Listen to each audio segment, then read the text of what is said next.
ಅದಲ್ಲ ಮಹಾರಾಯರೇ, 1000 ಸುಳ್ಳು ಹೇಳಿ ಮದುವೆ ಮಾಡುವವರು ನೀವು. ಒಂದು ಸುಳ್ಳು ಹೇಳಿ ನನಗೆ ದೊಡ್ಡ ಉಪಕಾರ ಮಾಡಬೇಕು. ಏನದು? ಈ ಹುಡುಗಿ ಜಾತಕ ಸರಿಯಾಗಿಲ್ಲ, ನೀನು ಅವಳನ್ನು ಮದುವೆ ಆಗಬೇಡ ಅಂತ ನೀವು ಒಂದು ಮಾತು ನನ್ನ ಮಗನಿಗೆ ಹೇಳಿಬಿಟ್ರೆ ಖಂಡಿತ ಅವನು ನಿಮ್ಮ ಮಾತು ಮೀರಲ್ಲ. ಈಗ ತಬ್ಬಿಬ್ಬಾಗುವ ಸರದಿ ನನ್ನದಾಯಿತು. ಅಲ್ಲ, ಇಷ್ಟು ವರ್ಷ ಸರ್ವೀಸ್ನಲ್ಲಿ ಯಾರೂ ಬಂದು ಇಂತಹ ಭಿನ್ನಹ ತೋಡಿಕೊಂಡಿರಲಿಲ್ಲ. ಈ ಮುದುಕನದೇನು ವಿಚಿತ್ರ? ಯಾಕೆ ನಿಮ್ಮ ಮಗ ಈ ಹುಡುಗಿನ ಒಪ್ಕೊಂಡಿರೋದು ನಿಮಗೆ ಇಷ್ಟವಿಲ್ವೇ? ಶ್ಯಾಮರಾಯರು ಧೋರಣೆಯಿಂದ, ಅದೆಲ್ಲ ನಿಮ್ಗೆ ಯಾಕ್ರಿ? ದುಡ್ಡಿಗಾಗಿ ಕೆಲಸ ಮಾಡೋರು ನೀವು. ಹೇಳಿ, ಎಷ್ಟು ಹಣ ಕೊಟ್ಟರೆ ಸುಳ್ಳು ಹೇಳ್ತೀರಿ ಎಂದು ಕೇಳಿದಾಗ ನನಗೆ ನಕಾಶಿಕನಂತೆ ಉರಿಯಿತು. ನಾನು ಮದುವೆಯ ದಳ್ಳಾಳಿಯೇ ನಿಜ. ಒಂದು ಕಲ್ಯಾಣ ಕಾರ್ಯಕ್ಕಾಗಿ ಸುಳ್ಳು ಹೇಳೋಕೆ ನನಗೆ ಅಭ್ಯಂತರವಿಲ್ಲ. ಅದರಿಂದ ನನಗೊಂದು ಪೈಸೆ ಲಾಭವಿಲ್ಲದಿದ್ದರೂ ನಾನು ಚಿಂತಿಸೋದಿಲ್ಲ. ಆದರೆ ಆಗಬೇಕಾದ ಮಂಗಳ ಕಾರ್ಯ ತಪ್ಪಿಸೋಕೆ ನೀವೆಷ್ಟು ಹಣ ಕೊಟ್ಟರೂ ನನ್ನಿಂದ 3 ಕಾಸಿನ ಸಹಾಯ ಸಿಗೋದಿಲ್ಲ, ಜ್ಞಾಪಕ ಇರಲಿ ಎಂದು ನಾನು ಗಡುಸಾಗಿ ನುಡಿಯುತ್ತಿದ್ದಂತೆ ತೆಗೆದುಕೊಂಡವರಂತೆ ಶ್ಯಾಮರಾಯರು ಎದ್ದು ಹೊರಟು ಬಿಟ್ಟರು. ಅಲ್ಲ, ಈತನಿಗೂ 20 ವರ್ಷಕ್ಕೆ ಬಂತು. ಮಗ ಒಳ್ಳೆ ಕೆಲಸದಲ್ಲಿದ್ದು ಕೈ ತುಂಬ ಸಂಪಾದನೆ ಮಾಡ್ತಾನೆ. ಈ ಮುದುಕ ಮನೆ ಕೆಲಸ, ಅಡಿಗೆ ಕೆಲಸ ಮಾಡ್ತಾ ಮೈ ಕೈ ಮಸಿ ಮಾಡಿಕೊಳ್ಳುವ ಬದಲು ಲಕ್ಷಣವಾಗಿ ಸೊಸೆಯನ್ನು ಮನೆ ತುಂಬಿಸ್ಕೊಳ್ಬಾರ್ದೆ? ಹೋದ ವಾರ ಅವರ ಮಗನಿಗೆ ನಾನು ತೋರಿಸಿದ ಹುಡುಗಿ ಚೆನ್ನಾಗೇ ಇದ್ಲು. ಗ್ರ್ಯಾಜುಯೇಟ್ ಆಗಿ ಬ್ಯಾಂಕ್ನಲ್ಲಿ ಉದ್ಯೋಗ ಮಾಡ್ತಿದ್ಲು. ಮಗನೇ ಅವಳನ್ನು ಒಪ್ಪಿರುವಾಗ ಇವನದೇನು ಗುನುಗು? ಕಂಡವರ ಮನೆಯ ಹೆಣ್ಣು ಮಕ್ಕಳ ಜಾತಕ ಸರಿಯಾಗಿಲ್ಲವೆಂದು ನಾನು ತೀರ್ಪು ಕೊಟ್ಟು ಉಪಕಾರ ಮಾಡಬೇಕಂತೆ. ಎಂಜಲು ಕೈಗೆ ಕಾಗೆ ಓಡಿಸದ ಕೃಪಣ ಮಹಾರಾಯರು ಶ್ಯಾಮರಾಯರು. ನಾನು ಕೇಳಿದ್ದಷ್ಟು ಹಣ ಬೇರೆ ಕೊಡ್ತಾನಂತೆ. ಮದುವೆಯ ದಳ್ಳಾಳಿ ಎಂದರೆ ಎಂಜಲು ಕಾಸಿಗೆ ಆಸೆ ಪಡುವವರು ಎಂದು ಭಾವಿಸಿದ್ದಾನೇನೋ. ಮಗನ ಮದುವೆಯ ತಡೆದರೆ ಅವನಿಗೆ ಬರುವ ಲಾಭವಾದರೂ ಏನು? ಈ ಪ್ರಶ್ನೆಗೆ ಉತ್ತರ ಶ್ಯಾಮರಾಯರ ಮಗ ಪ್ರಸಾದ್ ನನ್ನನ್ನು ಹುಡುಕಿಕೊಂಡು ಬಂದಾಗ ತಿಳಿಯಿತು. ಬಾರಯ್ಯ ಮದುಮಗ, ನಿನಗೆ ಹುಡುಗಿ ಒಪ್ಪಿಗೆಯಾಗಿದೆಯಂತೆ. ನಾನು ನಗುತ್ತಾ ಸ್ವಾಗತಿಸಿದಾಗ ದುಗುಡದಿಂದ ಅವನ ಮುಖ ಕೆಂಪಾಯಿತು. ನಮ್ಮಪ್ಪನ ನಂಬ್ಕೊಂಡ್ರೆ ಈ ಜನ್ಮದಲ್ಲಿ ಮದುವೆ ಆಗಲ್ಲ ಅಂಕಲ್. ಯಾಕಪ್ಪ? ಹೆಣ್ಣಿನವರಿಂದ ಜಾಸ್ತಿ ಡಿಮ್ಯಾಂಡ್ ಮಾಡೋಕ್ಕೆ ನಿಮ್ಮಪ್ಪ ಹೇಳಿದಾರೇನು? ಪ್ರಸಾದ್ ಕರವಸ್ತ್ರದಿಂದ ಬೆವತಿದ್ದ ಹಣೆ ಒರೆಸಿಕೊಳ್ಳುತ್ತಾ, ಹಾಗಾದರೂ ಆಗಿದ್ರೆ ಚೆನ್ನಾಗಿತ್ತು. ಯಾವುದಾದರೂ ಶ್ರೀಮಂತರ ಮನೆ ಅಳಿಯನಾಗಿ ನಾನು ನೆಮ್ಮದಿಯಾಗಿರ್ತಿದ್ದೆ ಎಂದಾಗ ನಾನು ದನಿ ಎತ್ತರಿಸಿ, ಕಾವೇರಿ, ತಣ್ಣಗೆ 1 ಲೋಟ ಪಾನಕ ತಗೊಂಡ್ಬಾಮ ಎಂದು ಆದೇಶ ನೀಡಿ ಪ್ರಸಾದ್ನತ್ತ ತಿರುಗಿ ಅವನ ಭುಜ ತಟ್ಟಿದೆ. ನಿನಗೆ ನಿಜವಾಗಿ ಹೆಣ್ಣು ಇಷ್ಟವಿದ್ದರೆ ಹೇಳು. ನಾನು ನಿಮ್ಮ ತಂದೆಯ ಪರವಾಗಿ ಅವಳ ತಂದೆ ತಾಯಿಯ ಜೊತೆ ಮಾತನಾಡಿ ಈ ಸಂಬಂಧ ಕುದುರಿಸ್ತೀನಿ. ನನ್ನ ಪ್ರೋತ್ಸಾಹದಿಂದ ಪ್ರಸಾದನ ಮುಖ ಅರಳಲಿಲ್ಲ. ಅಯ್ಯೋ, ಅದೆಲ್ಲ ಕೈ ಮೀರಿದ ಹೋದ ವಿಚಾರ ಅಂಕಲ್. ನಮ್ಮಪ್ಪ ಮಾಡಿರೋ ಸಾಹಸ ಕಾರ್ಯ ಏನು ಗೊತ್ತಾ? ಏನು ಮಾಡಿದ್ದಾರೆ? ಮೊನ್ನೆ ಆ ಹೆಣ್ಣಿನ ಮನೆಯವರ ಬಾಗಿಲಿಗೆ ಹೋಗಿ ಸಿಕ್ಕಾಪಟ್ಟೆ ಜಗಳವಾಡಿ ಬಂದುಬಿಟ್ಟಿದ್ದಾರೆ. ಆ ಹುಡುಗಿಯದು ಏನೋ ಮೂಲ ನಕ್ಷತ್ರ ಅಂತೆ. ಅವರೆಲ್ಲ ಮುಚ್ಚಿಟ್ಟು ನಮಗೆ ಮೋಸ ಮಾಡಿದ್ದಾರಂತೆ. ಹಾಗೇನಾದರೂ ಅವಳನ್ನು ಮದುವೆ ಆದರೆ ನಮ್ಮಪ್ಪ ವಿಷ ತಗೊಂಡು ಪ್ರಾಣ ಬಿಡ್ತಾರಂತೆ. 3 ದಿನದಿಂದ ಮನೆಯಲ್ಲಿ ಇದೇ ರಾಮಾಯಣ. ಈ ಮದುವೆ ಗಿದುವೆ ಎಂಥದ್ದು ಬೇಡ, ಸನ್ಯಾಸಿಯಾಗಿ ಯಾವುದಾದ್ರೂ ಮಠ ಸೇರಿಬಿಡೋಣ ಅನ್ನುವಷ್ಟು ಜೀವನ ಜಿಗುಪ್ಸೆಯಾಗಿ ಹೋಗಿದೆ. ಪ್ರಸಾದ್ ಕಹಿಯಾಗಿ ನುಡಿದಾಗ ನಾನು ಆಶ್ಚರ್ಯದಿಂದ ಹುಬ್ಬೇರಿಸಿದೆ. ನಿಮ್ಮಪ್ಪ ಯಾಕೆ ಒದಗಿ ಬಂದ ಸಂಬಂಧಗಳನ್ನೆಲ್ಲ ಹೀಗೆ ಏನಾದರೂ ಕುಂಟು ನೆಪ ಹೇಳಿ ತಪ್ಪಿಸ್ತಿದ್ದಾರೆ? ಮೊದಲೊಂದು ಸಲ ಹೆಣ್ಣು ತೋರಿಸಿದಾಗ ಹುಡುಗಿ ಚೆನ್ನಾಗಿಲ್ಲ, ಬೇಡ ಅಂದರು. 2ನೇ ಸಲ ಇನ್ನೊಂದು ಹುಡುಗಿನ ನೋಡಿದಾಗ ಅವಳು ಕೆಲಸದಲ್ಲಿಲ್ಲ ಅಂತ ಮೂಗೆಳೆದ್ರು. ಈಗ ರೂಪ ಪರ್ಸ್ನಾಲಿಟಿಗೆ ತಕ್ಕ ಹುಡುಗಿನ ದುರ್ಮೀನು ಹಿಡಿದು ಆರಿಸಿದ್ದೀನಿಯಲ್ಲ, ಇದಕ್ಕೂ ಕಲ್ಲು ಹಾಕಿದರೆ ಹೇಗೆ? ಪ್ರಸಾದ್ನ ಮುಖ ವಿವರಣವಾಯಿತು. 60ಕ್ಕೆ ಅರಳು ಮರಳು ಅಂತಾರಲ್ಲ, ಹಾಗೆ ನಮ್ಮಪ್ಪನಿಗೆ ತಲೆ ಸರಿಯಾಗಿಲ್ಲ ಅನಿಸುತ್ತೆ. ನಾನು ಮದುವೆಯಾಗಿ ಹೆಂಡತಿನ ಮನೆಗೆ ಕರ್ಕೊಂಡು ಬಂದರೆ ನಮ್ಮಪ್ಪನ ಸ್ಥಾನಕ್ಕೆ ಧಕ್ಕೆ ಬರುತ್ತೆ ಅನ್ನೋ ಭಯ. ಈಗ ನಮ್ಮಪ್ಪನೇ ಮನೆಗೆ ಸರ್ವಾಧಿಕಾರಿ. ನಾನು ತಂದ ಸಂಬಳವನ್ನೆಲ್ಲ ಅವರ ಕೈಗೆ ಕೊಡ್ತೀನಿ. 1 ದಿನ ಅದರ ಬಗ್ಗೆ ಲೆಕ್ಕಾಚಾರ ಕೇಳಲ್ಲ. ಹೆಂಡತಿ ಬಂದರೆ ಮನೆ ಇದೇ ರೀತಿ ನಡೆಯೋಕ್ಕೆ ಸಾಧ್ಯವೇ? ಸೊಸೆಯ ವಿಷಯದಲ್ಲಿ ಅನುಸರಿಸ್ಕೊಂಡು ನಡಿಬೇಕಲ್ಲ ಅನ್ನೋ ಸಂಕಟ ನಮ್ಮಪ್ಪನಿಗೆ. ಸರಿಯಪ್ಪ, ಎಲ್ಲರ ಮನೆ ದೋಸೆನೂ ತೂತೆ. ಸಂಸಾರ ಅಂದಮೇಲೆ ಅನುಸರಿಸ್ಕೊಂಡು ಹೋಗಲೇಬೇಕು. ಮನೆ ಸೊಸೆ ಜೊತೆಯಲ್ಲಿ ಹೊಂದಾಣಿಕೆ ಮಾಡಿಕೊಳ್ಳೋದಿದ್ರೆ ತಪ್ಪೇನಿದೆ? ಹಾಗಂತ ನೀನು ಜೀವನ ಪೂರ್ತಿ ಬ್ರಹ್ಮಚಾರಿಯಾಗಿ ಇರೋಕ್ಕೆ ಸಾಧ್ಯವೇ? ನಾನು ವಿಷಾದದಿಂದ ನುಡಿದಾಗ ಪ್ರಸಾದ್ ತಲೆ ತಗ್ಗಿಸಿದ. ನಮ್ಮಪ್ಪನಿಗೆ ಬುದ್ಧಿ ಹೇಳಿ ತಿದ್ದೋರು ಯಾರು ಹೇಳಿ? ಯೋಚನೆ ಮಾಡಬೇಡ. ನಾನು ಈಗಲೇ ಹುಡುಗಿಯ ಮನೆಯವರ ಜೊತೆ ಮಾತನಾಡಿ ಇತ್ಯರ್ಥ ಮಾಡ್ತೀನಿ.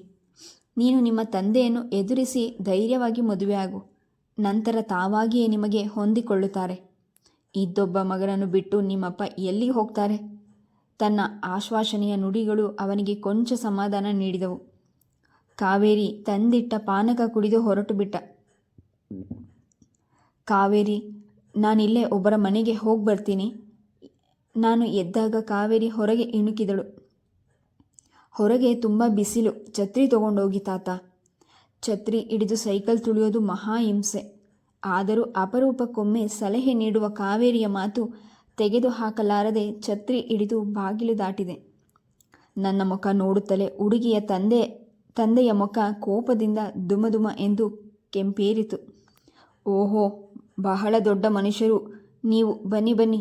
ನಾನು ಅವರ ಸ್ವಾಗತದ ವೈಖರಿಗೆ ಅವರನ್ನೇ ನೋಡುತ್ತಾ ನಿಂತೆ. ಏನೋ ನನ್ನ ಮಗಳೇ ಗಂಡು ತೋರಿಸ್ತೀರಾ ಅಂತ ಗೌರವ ಕೊಟ್ಟರೆ ಮೆಲ್ಲಗೆ ಬತ್ತಿ ಹಚ್ಚಿಬಿಟ್ರಲ್ಲ, ತೋರಿಸ್ಬಿಟ್ರಲ್ಲ ನಿಮ್ಮ ದಳ್ಳಾಳಿ ಬುದ್ಧಿ. ನೀವೇನು ಹೇಳ್ತಾ ಇದ್ದೀರಿ ಎನ್ನುವಷ್ಟರಲ್ಲಿ ನನ್ನ ಗಂಟಲು ಬಾಯಿಯ ದ್ರವ ಅರಿತು.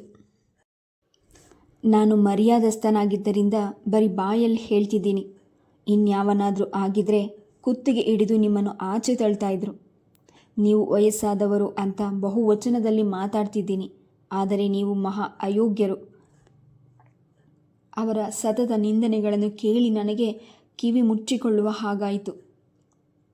ಸ್ವಾಮಿ, ಏನಾಯಿತು ಅಂತ ಹೇಳಿ ಪುಣ್ಯ ಕಟ್ಕೊಳ್ಳಿ. ನಿಮ್ಮ ದೃಷ್ಟಿಯಲ್ಲಿ ಅಯೋಗ್ಯ ಅನಿಸಿಕೊಳ್ಳುವ ಕೆಲಸ ನಾನೇನು ಮಾಡಿದ್ದೀನಿ? ಏನ್ರಿ, ನಾವಾಗಿಯೇ ಗಂಡು ಬೇಕು ಅಂತ ನಿಮ್ಮ ಮನೆ ಬಾಗಿಲಿಗೆ ಬಂದಿದ್ವಾ? ನಮ್ಮ ಹುಡುಗಿ ಬಗ್ಗೆ ತಿಳ್ಕೊಂಡು ಅವಳಿಗೆ ಒಳ್ಳೆ ಗಂಡು ತೋರಿಸ್ತೀನಿ ಅಂತ ನೀವು ತಾನೇ ನಮ್ಮ ಹತ್ರ ಬಂದಿದ್ದು. ಈ ಮಾತು ನಿಜವಾಗಿದ್ದರಿಂದ ನಾನು ಮೌನವಾಗಿದ್ದೆ. ಆ ಹುಡುಗ ಒಪ್ಕೊಂಡ ಮೇಲೆ ನನ್ನ ಮಗಳ ಜಾತಕದ ಬಗ್ಗೆ ಸುಳ್ಳು ಕತೆ ಪ್ರಚಾರ ಮಾಡೋಕ್ಕೆ ನಾಚಿಕೆ ಆಗಲ್ವೇನ್ರಿ ನಿಮಗೆ? ಆ ವಯಸ್ಸಿನ ಮಗಳು ನಿಮಗೂ ಇದ್ದಿದ್ರೆ ಆ ನೋವು ಏನು ಅಂತ ನಿಮಗೆ ಅರ್ಥವಾಗ್ತಿತ್ತು. ಆ ಮಾತು ನಿಜವಾಗಿದ್ದರಿಂದ ನಾನು ಮೌನವಾಗಿದ್ದೆ. ಒಬ್ಬರ ನೋವು ಅರ್ಥ ಮಾಡ್ಕೊಳ್ಳೋಕ್ಕೆ ಅವರ ಹಾಗೆಯೇ ನಾವು ಇರಬೇಕೆಂದೇನಿಲ್ಲ. ಮನುಷ್ಯತ್ವ ಇದ್ದರೆ ಸಾಕು ಸ್ವಾಮಿ. ಶ್ಯಾಮರಾಯರ ಹತ್ರ ಹೋಗಿ ನನ್ನ ಮಗಳದು ಮಾವನಿಲ್ಲದ ನಕ್ಷತ್ರ ಅಂತ ಹೇಳಿದ್ದು ಮನುಷ್ಯತ್ವವೇ? ಅವರ ದನಿಯಲ್ಲಿ ವ್ಯಂಗ್ಯ ತುಂಬಿ ತುಳುಕುತ್ತಿತ್ತು.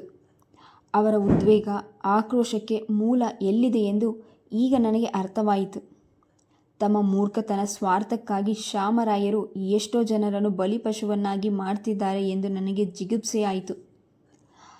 ಅಚಮನ ಮಾಡುವ ಈ ಕೈಗಳಿಂದ ನನ್ನೆದೆ ಮುಟ್ಕೊಂಡು ಹೇಳ್ತೀನಿ, ನನಗೂ ಒಬ್ಬ ಮಗಳಿದ್ಲು. ಅವಳಿಗೂ ನಿಮ್ಮ ಮಗಳಿಗೂ ನನಗೆ ಯಾವ ತಾರತಮ್ಯವೂ ಇಲ್ಲ.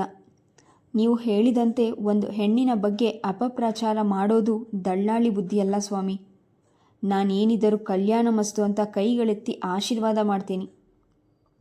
ಇಷ್ಟು ಅವಮಾನವಾದ ಮೇಲೆ ನಾನು ಎಂದಿಗೂ ನಿಮ್ಮ ಮನೆಗೆ ಕಾಲಿಡೋದಿಲ್ಲ. ನಿಮ್ಮ ಮಗಳಿಗೆ ಅನುರೂಪನಾದ ಗಂಡು ಸಿಗಲಿ ಸ್ವಾಮಿ. ಬರ್ತೀನಿ, ನಮಸ್ಕಾರ. ನಾನು ಮತ್ತೆ ಆ ಕಡೆ ತಿರುಗಿ ನೋಡದೆ ದಾಪುಗಾಲು ಹಾಕುತ್ತಾ ಬಂದು ಸೈಕಲ್ ಏರಿದೆ. ನನ್ನ ಮನಸ್ಸು ಹುಕ್ಕಿ ಹರಿಯುವ ಸಾಗರದ ಅಲೆಗಳಂತೆ ಬೋಗರೆಯುತ್ತಿತ್ತು. ರಸ್ತೆಯಲ್ಲಿ ಗೋಲಿ ಆಟ ಆಡುತ್ತಿದ್ದ ಹುಡುಗನೊಬ್ಬ ಅಡ್ಡ ಬಂದಾಗ ನಾನು ಸರಕ್ಕನೆ ಬ್ರೇಕ್ ಹಾಕಿದವನೇ ಆಯ ತಪ್ಪಿ ಕೆಳಗೆ ಬಿದ್ದೆ. ಅದನ್ನು ಕಂಡ 4-6 ಮಂದಿ ನನ್ನನ್ನತ್ತ ಧಾವಿಸಿ ಬಂದರು. ಪೆಟ್ಟಾಯಿತೆ ಜೋಯಿಸರೇ, ಈ ವಯಸ್ಸಿನಲ್ಲೂ ನೀವೇಕೆ ಬಿಸಿಲಲ್ಲಿ ಸೈಕಲ್ ತುಳಿತೀರಿ? ಏಯ್, ಮನೆಗೆ ಹೋಗಿ ಆಡ್ಕೊಳ್ರೋ. ಸ್ಕೂಲ್ಗೆ ರಜಾ ಬಂತು ಅಂದರೆ ಈ ಹಾಳು ಹುಡುಗರು ರಸ್ತೆಯಲ್ಲೇ ಬಿದ್ದು ಒದ್ದಾಡ್ತಾರೆ. ಇನ್ನೊಬ್ಬ ಆ ಹುಡುಗರನ್ನು ಗದರಿದ. ಮೊಣಕೈ ತರಚಿದೆ ಹೊರತು ನನಗೆ ಹೆಚ್ಚು ಗಾಯವೇನೂ ಆಗಿರಲಿಲ್ಲ. ಸೈಕಲ್ ತುಳಿಯುವಾಗ ಮನಸ್ಸಿನ ಉದ್ವಿಗ್ನತೆಯ ಪರಿಣಾಮವಿದು ಎಂದು ನನಗೆ ಅರಿವಾಯಿತು. ಇನ್ಮೇಲೆ ಗಮನವಿಟ್ಟು ರಸ್ತೆಯಲ್ಲಿ ಹೋಗಬೇಕೆಂದು ನಿರ್ಧರಿಸಿದೆ. ನಾನು ಕೈ ಕಾಲು ಮುರಿದುಕೊಂಡು ಕುಳಿತರೆ ಆಯ್ದು ತಿನ್ನುವ ಕೋಳಿಯ ಕಾಲು ಮುರಿದಂತೆ. ನನಗ್ಯಾರು ಸಂಪಾದಿಸಿ ಊಟ ಹಾಕ್ತಾರೆ? ನನಗೂ ಕಾವೇರಿಗೂ ಆ ಕಾವೇರಿಯ ನದಿಯೇ ಗತಿ. ಪ್ರಸಾದನ ಎದುರಿಗೆ ನಾನಾಡಿದ ಮಾತು ಉಳಿಸಿಕೊಳ್ಳಲಿಲ್ಲ ಎಂಬ ಕೊರಗು ನಾನು ಮನೆ ತಲುಪಿದ ಮೇಲೂ ನನ್ನನ್ನು ಆವರಿಸಿತು. ಚಿಕ್ಕಂದಿನಿಂದ ನನ್ನ ಕಣ್ಣೆದುರಿಗೆ ಆಡಿ ಬೆಳೆದ ಹುಡುಗ ಪ್ರಸಾದ್. ಒಳ್ಳೆಯ ಗುಣ, ನೋಡಲು ಲಕ್ಷಣವಾಗಿದ್ದಾನೆ. ತಂದೆಯ ಕಿತಾಪತಿಯಿಂದ ಅವನ ಭವಿಷ್ಯ ಹಾಳಾಗಬಾರದು. ಈ ಹುಡುಗಿ ತಪ್ಪಿದರೆ ಕತ್ತೆ ಬಾಲ. ಊರಿಗೊಬ್ಬ ಪದ್ಮಾವತಿ ಎಂಬಂತೆ ಲೋಕಕ್ಕೆಲ್ಲ ಇವರ ಮಗಳೇ ಸರ್ವವಿದ್ಯೆ ಪ್ರವೀಣೆ ಎಂದು ಅವಳು ಭಾವಿಸಿದ್ದಾನೋ ಏನೋ. ಇವತ್ತು ವಯಸ್ಸಿನಲ್ಲಿ ಹಿರಿಯನಾದ ನನಗೆ ಕುಳಿತುಕೊಳ್ಳಲು ಹೇಳುವ ಸೌಜನ್ಯವನ್ನು ತೋರದೆ ಹೀಗೆ ಮುಖಕ್ಕೆ ನೀರೆಳೆಸಿಬಿಟ್ಟ. ಎಲ್ಲ ಶಾಮರಾಯರ ಗದ್ದಲ. ಅವರ ದೆಸೆಯಿಂದ ಪಾಪ ಆ ಚಿನ್ನದಂಥ ಹುಡುಗ ದುಡುಕಿ ಏನಾದರೂ ಅನಾಹುತ ಮಾಡಿಕೊಂಡ್ರೆ. ಅಂಕಲ್, ನಮ್ಮಪ್ಪನಿಗೆ ಪಂಚಾಂಗ ಬೇಕಂತೆ, ಕೊಡ್ತೀರಾ? ಎದುರು ಮನೆಯ ಹುಡುಗಿ ಮಾಲ್ತಿ ಬಂದು ಕೂಗಿದಾಗ ನಾನು ಎಚ್ಚೆತ್ತೆ. ನನ್ನ ಚೀಲದಿಂದ ಪಂಚಾಂಗ ತೆಗೆದುಕೊಟ್ಟೆ. ನೀಳ ಜಡೆಯನ್ನೇ ಬೀಸುತ್ತಾ ಜಿಂಕೆಯಂತೆ ಜಿಗಿಯುತ್ತಾ ಓಡಿ ಹೋದ ಮಾಲ್ತಿಯನ್ನು ನೋಡುತ್ತಾ ನನಗೆ ಮಿಂಚು ಹೊಳೆದಂತಾಯಿತು. ಹೌದಾ, ಯಾಕಾಗಬಾರ್ದು? ಮಾಲ್ತಿ BA ಓದಿದ ಹುಡುಗಿ, ನೋಡೋದಕ್ಕಂತೂ ಮಿಂಚಿನ ಬಳ್ಳಿಯಂತೆ ಚಲುವೆ, ನೇರ ಸ್ವಭಾವದ ದಿಟ್ಟ ಮಾತಗಾರ್ತಿ. ಅವಳು ಪ್ರಸಾದ್ನ ಕೈ ಹಿಡಿದರೆ ಅವನ ತಂದೆ ಶಾಮರಾಯನ ಹದ್ದು ಬಸ್ಸಿನಲ್ಲಿ ಇಡಬಲ್ಲಳು. ಅಷ್ಟರಲ್ಲಿ ನನಗೆ ಕಾಫಿ ತಂದಿಟ್ಟ ಕಾವೇರಿ, ತಾತ, ನಿಮ್ಮ ಕೈ ಮೇಲೇನು ಗಾಯ ಎಂದು ಪ್ರಶ್ನಿಸಿದಳು. ಆತಂಕದಿಂದ ಅವಳ ಚಿರುಕು ಕಣ್ಗಳಿಂದ ಒಂದು ಇರುವೆಯು ತಪ್ಪಿಸಿಕೊಂಡು ನನ್ನ ಮೈ ಮೇಲೆ ಹರಿದಾಡುವಂತಿಲ್ಲ. ಏನಿಲ್ಲ, ದಾರಿಯಲ್ಲಿ ಬರುವಾಗ ಸೈಕಲ್ ಹಿಡಿತಗುಲಿ ತರ್ಚಿರಬೇಕು ಅಷ್ಟೆ. ನಾನು ಬಿದ್ದ ಪ್ರಕರಣ ಅವಳು ಗಾಬರಿಯಾಗುತ್ತಾಳೆಂದು ಮುಚ್ಚಿಟ್ಟೆ. ಕಾವೇರಿ ಒಳಗಿನಿಂದ ಶುಭ್ರವಾದ ಹತ್ತಿ ತಂದು ನನ್ನ ಕೈಗಳನ್ನು ಬಿಸಿ ನೀರಿನಿಂದ ಸ್ವಚ್ಛವಾಗಿ ತೊಳೆದು ಒರೆಸಿ ನವಿರಾಗಿ ತನಗೆ ತೋರಿದಂತೆ ಅರಿಶಿಣದ ಪುಡಿ ಲೇಪಿಸಿದ್ಲು. ಒಂದ್ಸಲ ಡಾಕ್ಟರ್ಗೆ ತೋರಿಸಿ ತಾತ. ಏನು ಬೇಡ ಬಿಡಮ್ಮ, 2 ದಿನಗಳಲ್ಲಿ ವಾಸಿಯಾಗುತ್ತೆ. ನಾನು ಅನ್ಯಮಸ್ಕನಾಗಿ ನುಡಿದೆ. ಇಂದು ಸಂಜೆಯ ಮಾಲತಿಯ ತಂದೆ ಕೃಷ್ಣಪ್ಪನವರ ಬಳಿ ಮಾತನಾಡಬೇಕೆಂದು ನನ್ನ ಮನಸ್ಸು ನಿರ್ಧರಿಸಿದ ಮೇಲೆ ನಾನು ಮಧ್ಯಾಹ್ನದ ಊಟ ಮುಗಿಸಿ ಹಗುರವಾಗಿ ಮೈ ಚಾಚಿ ಆಯಾಸ ಪರಿಹಾರವಾಗಲೆಂದೇ ಮಲಗಿದ್ದೆ. ಕೃಷ್ಣಪ್ಪನವರದು ನಮ್ಮ ವಠಾರದ ಎದುರಿನ ಮನೆ. ಸ್ವಲ್ಪ ಅನುಕೂಲಸ್ಥರು. ಹೀಗಾಗಿ ವಠಾರದವರ ಬಳಿ ಆತ್ಮೀಯ ಸಂಪರ್ಕ ಹೊಂದಿರದವರಲ್ಲ. ಆದರೂ ಅವರ ಮನೆಯಲ್ಲಿ ಹಬ್ಬ ಹರಿದಿನಗಳು ಜರುಗಿದಾಗ ಶಾಸ್ತ್ರೋಕ್ತವಾಗಿ ಪೂಜೆ ಮಾಡಿಸಲು ಅವರಿಗೆ ನನ್ನ ಅಗತ್ಯ ಬೇಕು. ಅವರಿಗೆ ಮಾಧವ, ಮಾಲ್ತಿ ಇಬ್ಬರೇ ಮಕ್ಕಳು. ಮಾಧವ ಹೆಂಡತಿ ಮಕ್ಕಳೊಂದಿಗೆ ಕೆಲಸದಲ್ಲಿದ್ದ. ಮಾಲತಿ ಈಗ ಮದುವೆ ವಯಸ್ಸಿಗೆ ಬಂದಿರುವುದರಿಂದ ಅವರು ತನ್ನ ಪ್ರಸ್ತಾಪ ತೆಗೆದು ಹಾಕೋದಿಲ್ಲವೆಂಬ ಭರವಸೆ ನನಗಿತ್ತು. ನನ್ನ ನಿರೀಕ್ಷೆಯಂತೆ ಪ್ರಸಾದನ ಬಗ್ಗೆ ವಿವರಗಳನ್ನೆಲ್ಲ ಕೇಳಿ ಕೃಷ್ಣಪ್ಪನವರು ನಿಜಕ್ಕೂ ಸಂತೋಷಪಟ್ಟರು. ಹುಡುಗ ಒಳ್ಳೆಯವನು, ಇದೇ ಊರಿನಲ್ಲಿ ಕೆಲಸದಲ್ಲಿದ್ದಾನೆ ಅಂದಮೇಲೆ ಯೋಚನೆ ಮಾಡುವಷ್ಟು ಇಲ್ಲ. ಆದರೆ ನಮ್ಮ ಮಾಲ್ತಿಗೆ ಈ ಹೆಣ್ಣು ತೋರಿಸೋ ಕಾರ್ಯಕ್ರಮ ಅಂದರೆ ಅಲರ್ಜಿ. ಗಜಗೌರಿಯ ಹಾಗೆ ಅಲಂಕಾರ ಮಾಡಿಕೊಂಡು ನಾನು ಗಂಡಿನವರ ಹದ್ದಿನ ಕಣ್ಣಿನ ಮುಂದೆ ಕೂತ್ಕೊಳ್ಳೋದು ನನಗೆ ಅವಮಾನ ಕಮ್ಮಿ ಅಂದ್ಬಿಡ್ತಾಳೆ. ಅವಳಿಗೂ 20 ಆಯಿತು. ಅವಳ ಮದುವೆ ನೋಡಬೇಕು ಅಂತ ನಮಗೆ ಜವಾಬ್ದಾರಿ ಆಸೆ ಇರಲ್ವಾ? ಕೃಷ್ಣಪ್ಪನವರ ಪತ್ನಿ ರಾಧಮ್ಮ ತಮ್ಮ ಅಳಲನ್ನು ತೋಡ್ಕೊಂಡ್ರು. ಈಗಿನ ಕಾಲದ ಹುಡುಗಿಯರು ಸಿನಿಮಾ, TV ನೋಡಿ ಏನೇನೋ ಕನಸು ಕಾಣ್ತಾರೆ. ನೀವೇನು ಚಿಂತೆ ಮಾಡಬೇಡಿ. ಅವಳಿಗೆ ಗೊತ್ತಾಗದ ಹಾಗೆ ನಾನು ವಧು ಪರೀಕ್ಷೆ ಏರ್ಪಡಿಸ್ತೀನಿ. ಅದು ಹೇಗೆ ಸಾಧ್ಯವಾಗುತ್ತೆ ಜೋಷ್ಯರೇ? ಕೃಷ್ಣಪ್ಪನವರು ಆಶ್ಚರ್ಯ ವ್ಯಕ್ತಪಡಿಸಿದಾಗ ನಾನು ನಸುನಕ್ಕೆ. ಈ ವೃತ್ತಿಯಲ್ಲಿ ನನಗೆ 25 ವರ್ಷ ಸರ್ವೀಸ್ ಆಗಿದೆ. ನಿಮ್ಮ ಮಗಳ ಮದುವೆ ಮಾಡಿಸುವ ಜವಾಬ್ದಾರಿ ನಂದು. ನಾಳೆ ಬೆಳಿಗ್ಗೆ 9 ಗಂಟೆಗೆ ಏನಾದರೂ ನೆಪ ಮಾಡಿ ಮಾಲ್ತಿನ 5 ನಿಮಿಷ ನಮ್ಮನೆ ಕಳಿಸಿ ಸಾಕು. ಆಮೇಲೆ ಅವಳೇ ಚಕರಾರವೆತ್ತದೆ ಪ್ರಸಾದನ ಕೈಯಲ್ಲಿ ತಾಳಿ ಕಟ್ಟಿಸಿಕೊಳ್ಳದಿದ್ದರೆ ನಾನು ನನ್ನ ಹೆಸರು ಬದಲಾಯಿಸಿಕೊಳ್ತೀನಿ. ನಾನಷ್ಟು ಭರವಸೆ ನೀಡಿದ ಮೇಲೆ ಆ ದಂಪತಿಗಳು ಆಶಾಕಿರಣ ಹೊತ್ತು ನನ್ನನ್ನು ಬೀಳ್ಕೊಟ್ರು. ನಾನು ಅವರ ಮನೆಯಿಂದ ಹಿಂತಿರುಗುವಾಗ ಹತ್ತಿರದಲ್ಲಿದ್ದ ಅಂಗಡಿಗೆ ಹೋಗಿ ಪ್ರಸಾದನಿಗೆ ಫೋನ್ ಮಾಡಿ, ನಿನ್ನ ಜಾತಕದ ಜೆರಾಕ್ಸ್ ಕಾಪಿ ಒಂದು ನನಗೆ ಬೇಕಿತ್ತು. ನಾಳೆ ಬೆಳಿಗ್ಗೆ 9 ಗಂಟೆಗೆ ನೀನು ಆಫೀಸ್ಗೆ ಹೋಗೋಕ್ಕೂ ಮುಂಚೆ ತಂದು ಕೊಡೋದು ಮರಿಬೇಡಪ್ಪ ಎಂದು ಹೇಳಿದೆ. ಬೆಳಗ್ಗೆ 9 ಗಂಟೆಗೆ ಸರಿಯಾಗಿ ಪ್ರಸಾದನ ಸ್ಕೂಟ್ರು ನಮ್ಮ ಒಟಾರದ ಮುಂದೆ ನಿಂತಿತ್ತು. ನಾನು ಅವನನ್ನು ಕೂಡಲೇ ಕಳುಹಿಸಿಕೊಡಲಿಲ್ಲ. ಕೂತ್ಕೋ, ಕಾಫಿ ಕುಡಿದು ಹೋಗುವೆಯಂತೆ ಎಂದು ಆಗ್ರಹಪಡಿಸಿದೆ. ಇಲ್ಲ, ನನಗೆ ಆಫೀಸ್ಗೆ ಲೇಟ್ ಆಯಿತು, ಪ್ರಸಾದ ಚಡಪಡಿಸಿದ. ಅರೆ ಕೂತ್ಕೊಳ್ಳಯ್ಯ, 2 ನಿಮಿಷ. ನಿನ್ನ ಜಾತಕದಲ್ಲಿ ಗ್ರಹಗತಿ ಹೇಗಿದೆ ಅಂತ ನೋಡ್ತಿದ್ದೀನಿ. ಏನಾದರೂ ಪೂಜೆ ಶಾಂತಿ ಮಾಡಿಸಿದ್ರೆ ನಿನ್ನ ಮದುವೆಯಾಗಿರುವ ಅಡಚಣೆಗೆ ನಿವಾರಣೆಯಾಗುತ್ತದೆ. ನಾನು ಬೇಕೆಂದೇ ಕನ್ನಡಕ ಮೂಗಿಗೇರಿಸಿ ಜಾತಕ ಪರಿಶೀಲಿಸುವಂತೆ ಕುಳಿತೆ. ಅಷ್ಟರಲ್ಲಿ ಮಾಲತಿಯ ಆಗಮನವಾಯಿತು. ಅಂಕಲ್, ನಿಮಗೆ ಪಂಚಾಂಗ ತಗೊಳ್ಳಿ. ಮಮ್ಮಿ ಸತ್ಯನಾರಾಯಣ ಪೂಜೆ ಮಾಡಿಸಬೇಕಂತೆ. ನೀವು ಇವತ್ತು ಒಂದು ಅರ್ಧ ಗಂಟೆ ಬಿಡುವು ಮಾಡಿಕೊಂಡು ಮನೆ ಕಡೆ ಬರಬೇಕು ಅಂತ ಹೇಳಿ ಕಳಿಸಿದ್ದಾಳೆ. ತಿಳಿಗೆಂಪು ಬಣ್ಣದ ಸೀರೆ ಉಟ್ಟು ಸೊಬಗಿನಿಂದ ಕಂಗೊಳಿಸುತ್ತಿದ್ದ ಮಾಲತಿಯ ಮೇಲೆ ಪ್ರಸಾದನ ದೃಷ್ಟಿ ಕೇಂದ್ರೀಕೃತವಾಗಿತ್ತು. 1 ನಿಮಿಷ ಕುತ್ಕೋ ತಾಯಿ, ಇವತ್ತು ಶುಕ್ರವಾರ, ಕುಂಕುಮ ಇಟ್ಕೊಂಡು ಹೋಗುವೆಯಂತೆ.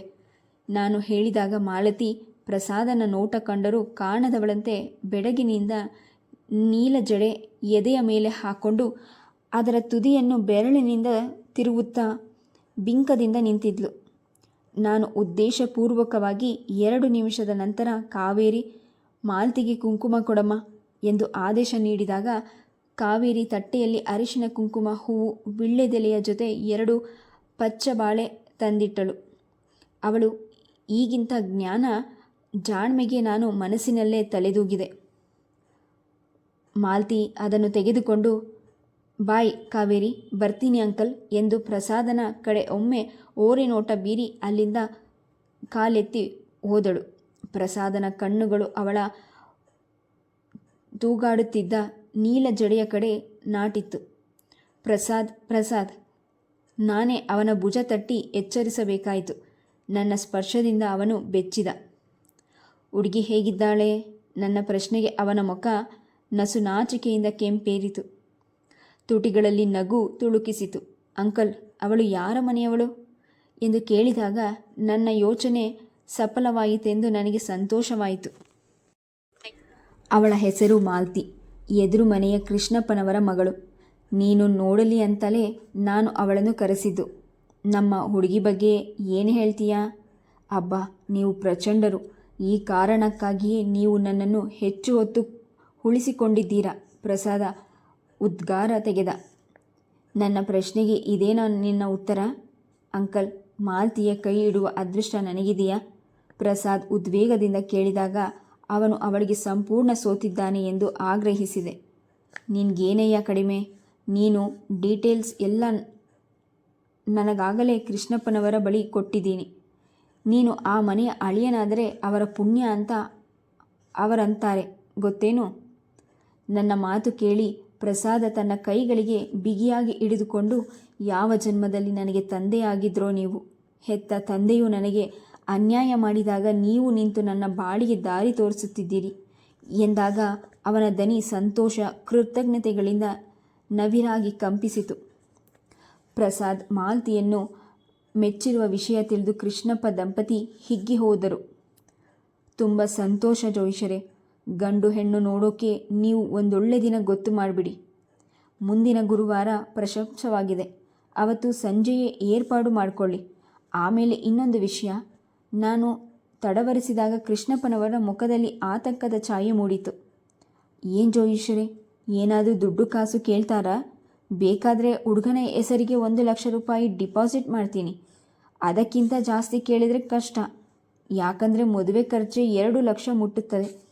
ನಾವು ನಮ್ಮ ಮಗಳಿಗೆ ಒಡವೆ ವಸ್ತ್ರ ಮಾಡಿಸಬೇಕಲ್ಲ.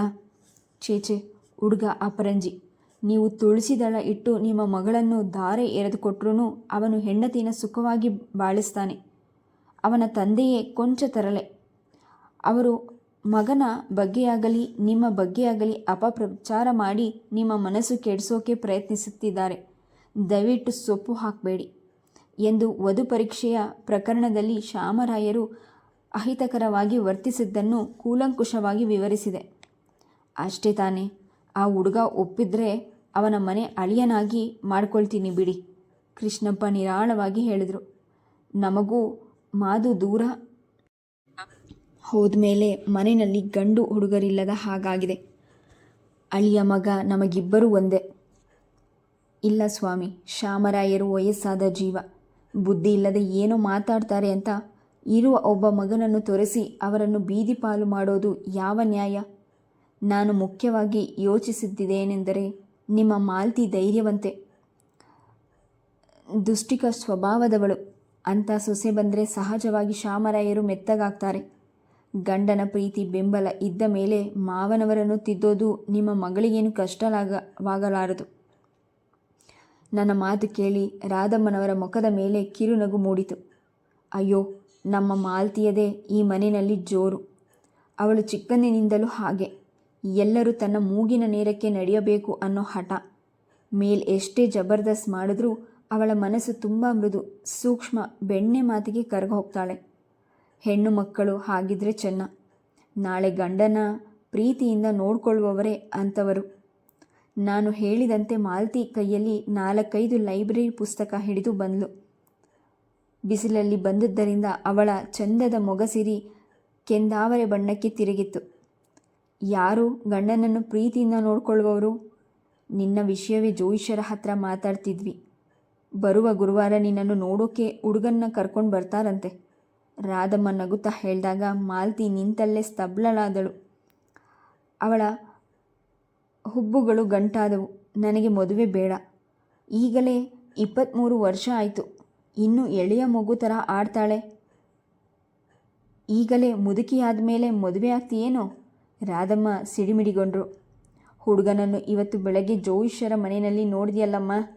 ಜೋಯಿಷರು ಅವನ ಫೋಟೋ ಕೂಡ ತಂದಿದ್ದಾರೆ ನೋಡು. ಲಕ್ಷಣವಾಗಿದ್ದಾನೆ, ಕೈ ತುಂಬ ಸಂಪಾದಿಸ್ತಾನೆ ಕೂಡ. ಕಂಡು ಕೇಳದ ಹುಡುಗ. ನಿನ್ನ ಬಗ್ಗೆ ತುಂಬ ಆಸೆ ಇಟ್ಕೊಂಡಿದ್ದಾನಂತೆ. ಕೃಷ್ಣಪ್ಪನವರು ಹೇಳಿದಾಗ ಮಾಲ್ತಿ ಬಳಿ ದೇಹ ಸಿಟ್ಟೆಂದು ನಿಂತಿತ್ತು. ಹೋ, ಎಂದೋ ಇಲ್ಲದ ಬೆಳಗ್ಗೆ ಅಷ್ಟು ಹೊತ್ತಿಗೆ ನನ್ನನ್ನು ಅಂಕಲ್ ಮನೆಗೆ ಕಳಿಸಿದ್ದು ಇದಕ್ಕೇನಾ? ಸದ್ಯ ಈಗಲಾದರೂ ನನ್ನದೊಂದು ಮಾತು ಕೇಳಬೇಕು ಅಂತ ನಿಮಗೆ ಅನಿಸಿದ್ದು ಬಹಳ ಸಂತೋಷ. ಒಂದು ಕ್ಷಣ ನಾನು ಭಾವನೆಗಳಿರೋ ಮನುಷ್ಯಳ ಅನ್ನೋದೇ ನನಗೆ ಮರೆತು ಹೋಗಿತ್ತು. ನಿಮ್ಮ ಕೈಯಲ್ಲಿ ಆಡುವ ಸೂತ್ರದ ಗೊಂಬೆಯಾಗಿ ಬಿಟ್ಟಿದ್ದೇನೋ ಅಂದ್ಕೊಂಡಿದ್ದೆ. ಇದುವರೆಗೂ ಹುಡುಗಿ ಹುಡುಗಾಟದಿಂದ ಮಾತನಾಡ್ತಿದ್ದಾಳೆಂದು ತಿಳಿದಿದ್ದೆ. ಅವಳು ಇಷ್ಟು ನೇರವಾಗಿ ಪ್ರತಿಭಟಿಸುವಳೆಂದು ನಿರೀಕ್ಷಿಸದೆ ನನ್ನ ಮನಸ್ಸು ದಿಗ್ಭ್ರಾಂತಗೊಂಡಿತು. ಸುಮ್ಮನೆ ತಲಹಟ್ಟೆ ಮಾಡದೆ ನಾವು ಹೇಳಿದ ಹಾಗೆ ಕೇಳ್ಕೊಂಡಿರು. ನಾವು ದೊಡ್ಡವರಾಗಿ ನಿನ್ನ ಕೆಟ್ಟದಕ್ಕೆ ಮಾಡ್ತೀವಾ? ನೀನು ಡಿಗ್ರಿ ತಗೊಂಡಿದ್ದ ಮಾತ್ರಕ್ಕೆ ದೊಡ್ಡ ಪಂಡಿತಳಾಗಿಲ್ಲ. ರಾಧಮ್ಮ ರೇಗಿದ್ರು. ಅದಕ್ಕೆ ನನ್ನ ಮದುವೆ ವಿಷಯಕ್ಕೆ ನೀವೆಲ್ಲ ತೀರ್ಮಾನ ತಗೊಂಡ್ರೆ ನಾನು ಇಷ್ಟ ಇಲ್ಲದವನ ಜೊತೆ ಜೀವನ ಪೂರ್ತಿ ಬಾಳ್ಬೇಕಾ? ಯಾಕಮ್ಮ, ನೀನು ನೋಡಿದ ಹುಡುಗ ಏನಾಗಿದ್ದಾನೆ? ರೂಪವಿಲ್ವೇ? ವಯಸ್ಸಿಲ್ವೇ? ಉದ್ಯೋಗವಿಲ್ವೇ? ಯಾವುದರಲ್ಲಿ ಕಡಿಮೆ ಆಗಿದ್ದಾನೆ? ಕೃಷ್ಣಪ್ಪ ಸೋತ ದನಿಯಲ್ಲಿ ಪ್ರಶ್ನಿಸಿದ್ರು. ಹುಡುಗ ಕಳಪೆ ಅಂತ ನಾನು ಹೇಳ್ತಾ ಇಲ್ಲಪ್ಪ. ಅವರು ಎಲ್ಲ ವಿಧದಲ್ಲೂ ಶ್ರೇಷ್ಠವಾಗಿ ಇರಬಹುದು. ಆದರೆ ನನ್ನ ಮನಸ್ಸಿಗೆ ಇಡಿಸಲಿಲ್ಲ ಅಷ್ಟೆ. ಮಗಳ ಉತ್ತರ ತಾಯಿಯ ಹೃದಯದಲ್ಲಿ ಕೋಪ ಉಕ್ಕಿಸಿತು. ಏನೋ ತೆಳ್ಳಗೆ ಬೆಳ್ಳಗಿದ್ದೀಯಾ ಅಂತ ಸಿನಿಮಾ ನಟ ನಿನ್ನನ್ನು ಹುಡ್ಕೊಂಡು ಬರ್ತಾನೆ ಅಂತ ತಿಳ್ಕೊಂಡಿದೀಯಾ? ಟಿವಿಯಲ್ಲಿ ಹಾಳು ಸಿನಿಮಾ ನೋಡಿ ನಿನ್ನ ಮನಸ್ಸೇ ಕೆಟ್ಟು ಹೋಗಿದೆ. ಮಾಲ್ತಿ ಕಿಚ್ಚಿನಿಂದ, ಮಮ್ಮಿ, ಸಿನಿಮಾ ನಟನ ಬಗ್ಗೆ ಕನಸು ಕಾಣುವಷ್ಟು ಅಪ್ರಬುದ್ಧಳಲ್ಲ ನಾನು. ನೀವೇನಾದರೂ ಮದುವೆಗೆ ಬಲವಂತ ಮಾಡಿದ್ರೆ ನನ್ನ ಹೆಣಕ್ಕೆ ತಾಳು ಕಟ್ಟಿಸಬೇಕಾಗುತ್ತೆ ಎಂದು ಅಬ್ಬರಿಸಿ ಸೆರಗು ಬೀಸುತ್ತಾ ಒಳಗೆ ನಡೆದಾಗ ನನಗೆ ಮುಖಕ್ಕೆ ಓಡೆದಂತೆ ರಾಧಮ್ಮ ಬಾಯಿಗೆ ಸೆರಗು ಬಿಡಿದು ಮುಸಿ ಮುಸಿ ಅಳಲಾರಂಭಿಸಿದಾಗ ಕೃಷ್ಣಪ್ಪ ಮಡದಿಯನ್ನು ಸಮಾಧಾನ ಪಡಿಸಿದರು. ಏನೋ ಹುಡುಗ ಬುದ್ಧಿ, ಅದಕ್ಕೆ ನೀನ್ಯಾಕೆ ಅಳ್ತಿ? ಸುಮ್ಮನಿರು. ರಾಧಮ್ಮ ಅಳುತ್ತಲೇ ಗಂಡನ ಮೇಲೆ ರೇಗಿದ್ರು. ನಿಮ್ಮ ಬುದ್ಧಿಯಿಂದಲೇ ಹಾಳಾಗಿರೋದು.